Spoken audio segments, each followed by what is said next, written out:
নবরা পর্ব ৩৮। জাওয়াদ কোহিনূর বেগমের হাত ধরল। তারপর আস্তে আস্তে তাকে বিছানায় বসিয়ে প্রাণ ভরে শ্বাস নিয়ে বলল, গুলনূর, ওর মতো নিষ্পাপ সরল মেয়ে আমি দুটো দেখিনি দাদিজান। কণ্ঠটা নরম হয়ে আসে। ও কথা বলতে না পারলেও শুনতে পারে, উপলব্ধি করতে পারে, অনুভব করতে পারে। আমি যখন কথা বলি ও শুধু চুপ করে শোনে, কোনো প্রশ্ন করে না, কোনো বিচার বিশ্লেষণ করে না, শুধু শুনে যায়। ছায়ের মতো আমার সমস্ত দুঃখ কষ্ট মনোযোগ দিয়ে শোনে। কোহিনূর বেগম নীরব রইলেন। আমি যখন দমবন্ধ অনুভব করতাম, ওর কাছে গিয়ে কথা বললেই সেই অস্থিরতা কেটে যেত। মা সেটাকে অন্যভাবে নিয়েছে। বাবাও আমাকে ভুল বুঝে যা নয় তাই বলে অপমান করেছেন। এত অপমানের পর আমি ওই বাড়িতে দম নিতে পারতাম না দাদিজান। কোহিনূর বেগম চোখ শুরু করে তাকালেন। বাবার সঙ্গে রাগ হয়েছে তাই বাড়ি ছেড়ে চলে এলি বুঝলাম। সঙ্গে করে ওই মেয়েকে আনতে হলো কেন? জাওদের চোখে হতাশা ছড়িয়ে পড়ল। বলল, বাধ্য হয়ে দাদিজান। আপনি তো মাকে আমার থেকেও বেশি চেনেন। আমি যদি রাগের মাথায় একা বেরিয়ে আসতাম, মা কি গুলনূরকে আস্ত রাখতেন, ভালো থাকতে দিতেন? দুনিয়াতে ওই মেয়েটার নিজের বলতে কেউ নেই। বোবা অবল একটা মেয়ে, কোথায় যেত ও? আমাকে হারিয়ে মা কি ওর উপর সব রাগ মেটাতেন না? কোহিনূর বেগম এবার কিছুটা নড়ে চড়ে বসলেন। জাওদের কণ্ঠ তীক্ষ্ণ হয়ে উঠল। মায়ের রাগের তোপে কি এর আগেও? সে থেমে গেল। নিজের মায়ের কুকীর্তির কথা গুলনূরের সামনে বলতে গা শিরশির করে উঠল। শত ভুল থাকুক, তবুও তো মা, জন্মদাত্রী মা। বলল, আমি একা চলে এলে শান্তি পেতাম না। সারাক্ষণ মনের ভেতর অশান্তি হতো। গুলনূর না জানি কেমন আছে, কি অবস্থায় আছে এসব ভেবে ব্যাকুল হয়ে থাকতাম। দাদিজান, আমি শুধু ওর ভালো চাই। কোহিনূর বেগম চোখ তুলে তাকালেন গুলনূরের দিকে। মেয়েটা নিঃশব্দে মূর্তির মতো দাঁড়িয়ে আছে। তিনি ধীরস্বরে বললেন, ওর ভালোর জন্য সারা জীবন নিজের সঙ্গে রাখতে পারবি? এ কি সম্ভব? জাওদ চুপ করে রইল। জানে এ সমাজ, এ বাস্তবতা কখনো তাকে গুলনূরকে নিজের পাশে চিরকাল রাখার অনুমতি দেবে না। না দাদিজান, আমি জানি এই সমাজে এটা সহজ নয়, বরং অসম্ভব। তবে সে একটু থামল। এখান থেকে ৬ কিলোমিটার দূরে একটা পুনর্বাসন কেন্দ্রের খোঁজ পেয়েছি, যেখানে অসহায় মেয়েদের নতুন জীবন শুরু করতে সাহায্য করা হয়। আমি চাই ওর একটা নিরাপদ ভবিষ্যৎ হোক। আমি ভালো করে খোঁজখবর নিয়ে গুলনূরকে... কথাটা শেষ করতে পারল না। বুকের ভেতরটা কেমন যেন ফাঁকা হয়ে আসে। তুই শুধু একটা অসহায় মেয়ের ভালো চাস? গুলনূরের সঙ্গে এতটুকুই সম্পর্ক? জাওদ মাথা ঝাঁকালো। জি দাদিজান। আর কিছু নয়? না। ওর একটা সুন্দর জীবনই তোর কাম্য? ঠিক তাই। যদি আমি সেই দায়িত্বটা নেই? জাওদের চোখে বিস্ময় ছড়িয়ে পড়ল। কোহিনূর বেগম শান্ত গলায় বললেন, গুলনূর আমার সঙ্গে থাকবে। আমি ওর ভবিষ্যৎ নিশ্চিত করব। এমন ঘরে বিয়ে দিব যেখানে ও মেয়ে সম্মানের সঙ্গে মাথা উঁচু করে বাঁচতে পারবে। সমাজের কত অনাথ নিঃসঙ্গ মেয়েকে আশ্রয় দিয়েছেন কোহিনূর, তার কোনো হিসেব কেউ রাখেনি, তিনিও রাখেননি। তবুও কথাটা শুনে জাওদের গলা শুকিয়ে এলো। নিশ্চিত হতে প্রশ্ন করল, আপনি সত্যি ওর দায়িত্ব নেবেন? কোহিনূর বেগম চোখের দৃষ্টি দিয়ে আশ্বাস দিলেন। জাওদ এই মুহূর্তের জন্য প্রস্তুত ছিল না। এতদিন ধরে গুলনূরের ভবিষ্যৎ নিয়ে উদ্বেগে ছিল। অথচ এখন যখন সবকিছু এত সহজে গুছিয়ে যাচ্ছে, বুকের ভেতর কেমন জানি খালি খালি লাগছে। সে ঘাড় ফিরিয়ে গুলনূরের দিকে তাকালো। তুমি দাদিজানের সঙ্গে যেতে চাও? গুলনূর চোখ নামিয়ে নিঃশব্দে মাথা নেড়ে সায় দিল। জাওদের ভেতরটা দমচাপা অনুভূতিতে ভরে উঠল। গুলনূর আর অনিশ্চয়তার অন্ধকারে হারিয়ে যাবে না, এই ভেবেই স্বস্তি আসছে। কিন্তু একই সঙ্গে বুকের গভীরে একটা অজানা কষ্ট ধীরে ধীরে তাকে গ্রাস করে নিচ্ছে। সেই কষ্টের কারণ কিছুতেই বুঝে উঠতে পারছে না। সে মুখ ফিরিয়ে নিল।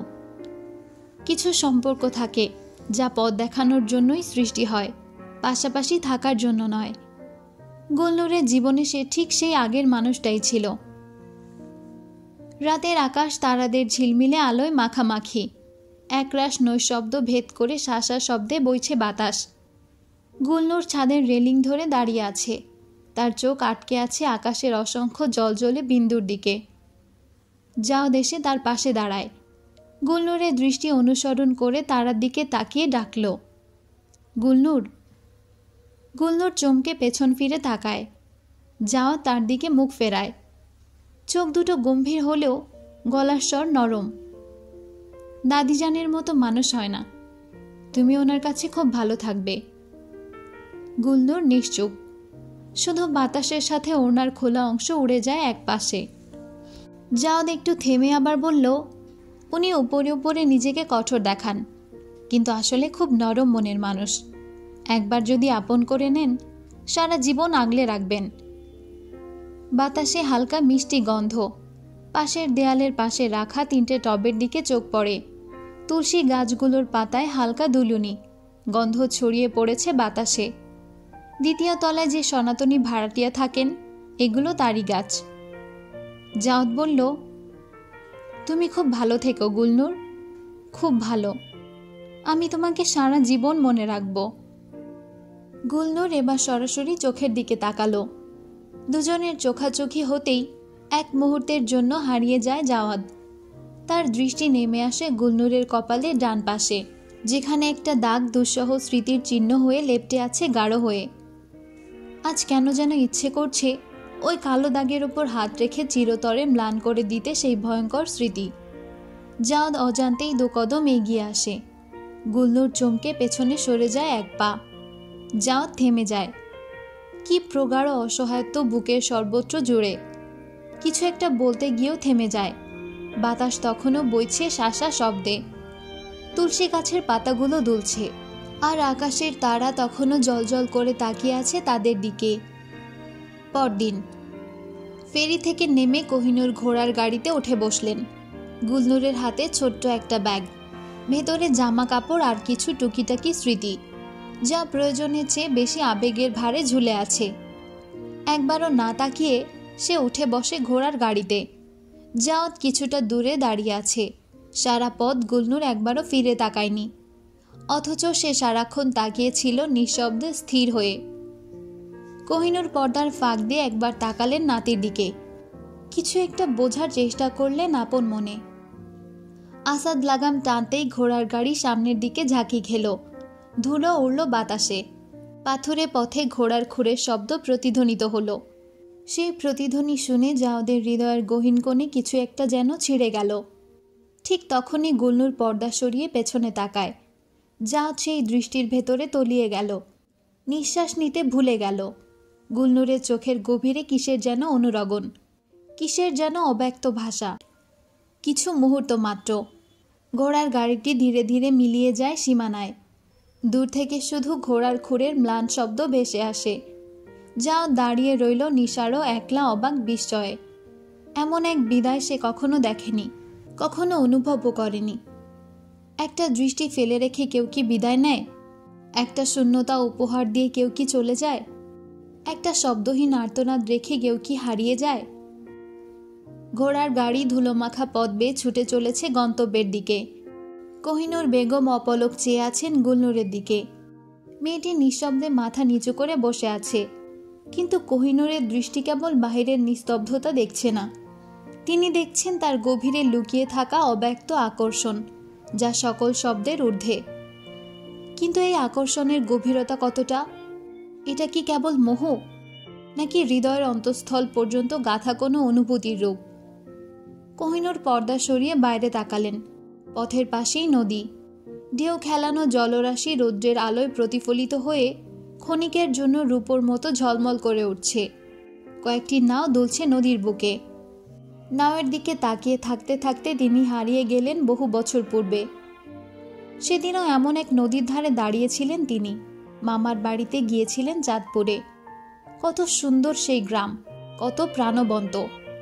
ছোট্ট কুড়ে ঘর, নদীর তীরে বালুকা বেলা, দূর দূরান্তের ফসলের মাঠ। মামার ছিল 2 কন্যা, প্রায় সমবয়সী। 3 জন কিশোরী মিলে গড়ে তুলেছিলেন দুষ্টু দল। মেয়ে হয়ে একা বাইরে যাওয়ার ছিল কঠোর নিষেধাজ্ঞা। কিন্তু কে শোনে কার কথা? লুকিয়ে পালিয়ে নদীর ধার ঘেঁষে ঘুরে বেড়াতেন তারা। তখনই পরিচয় হয় এক তরুণের সঙ্গে। সে একজন সাধারণ কর্মচারী ছেলে ছিল। ঘোড়ার পিঠে চড়ে ছুটে চলত বুনো বাতাসের মতো। প্রথম পরিচয় কৌতূহল জাগিয়েছিল, পরের কয়েকবার দেখায় সে কৌতূহল রূপ নেয় আকর্ষণে, আর তারপর ভালোবাসায়। কিশোরী কোহিনূর বুঝে গিয়েছিলেন এই প্রেমের কোনো স্থান নেই সমাজের চোখে। কিন্তু আবেগ কি নিয়ম মানে?